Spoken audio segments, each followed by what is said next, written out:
চীনের সবচেয়ে বড় উৎসব চন্দ্রবর্ষ বা চীনা নববর্ষকে স্বাগত জানাতে সব প্রস্তুতি শেষ করেছে দেশটি। ২৯ জানুয়ারিতে শুরু হতে যাচ্ছে বসন্ত উৎসব। এই উপলক্ষে বিভিন্ন নগরে আলোকসজ্জা, লণ্ঠন প্রদর্শনী ও সাংস্কৃতিক পরিবেশনার আয়োজন চলছে। বিশ্বের প্রায় ১/৫ মানুষ বিভিন্ন উপায়ে এটি উদযাপন করে। চীনের এক একটি শহর যেন এখন উৎসবের নগরী। বসন্ত উৎসব ও চন্দ্রবর্ষকে সামনে রেখে অপরূপ সাজে সেজেছে দেশটির প্রধান শহর ও পর্যটন নগরীগুলো।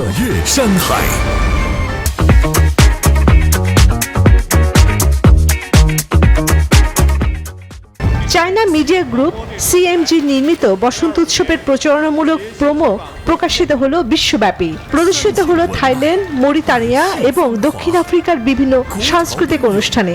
বসন্ত উৎসবে নির্মিত গালার একটি প্রচারণামূলক ভিডিও উপভোগ করে দর্শকেরা। চীন সম্ভবত বিশ্বের প্রথম দেশ যেখানে পর্যটনের ক্ষেত্রে এত আধুনিকতা রয়েছে।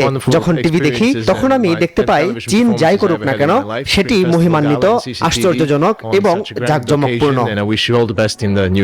এরই মধ্যে বসন্ত উৎসবের নানা আনুষঙ্গিক কার্যক্রম সহ চীন জুড়ে বেড়েছে পর্যটকদের আনাগোনা। চীনের পরিবেশ এখন বেশ চমৎকার, পুরো বেইজিং আলোকিত, খুবই সুন্দর। নববর্ষের আগেই পরিবারের সান্নিধ্যে বাড়ি ফিরছেন অনেকেই।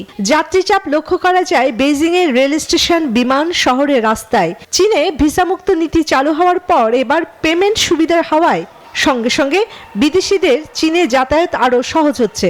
তাই বিশ্বের বিভিন্ন দেশ থেকে পর্যটক আসার সংখ্যাও বেড়েছে বলে মনে করছেন পর্যটক বিশেষজ্ঞরা। চীনা নববর্ষকে কেন্দ্র করে বসন্ত উৎসব ২৯ জানুয়ারি শুরু হবে। এর মধ্যে দিয়ে সূচনা হবে স্বল্পবর্ষের। এই উৎসবটি এখন বিশ্বজুড়ে স্বীকৃত। সম্প্রতি ইউনেস্কো মানবতা অধরা সাংস্কৃতিক ঐতিহ্যের প্রতিনিধিত্বমূলক তালিকায় স্থান পেয়েছে। চন্দ্রানী চন্দ্রা, নিউজ 24।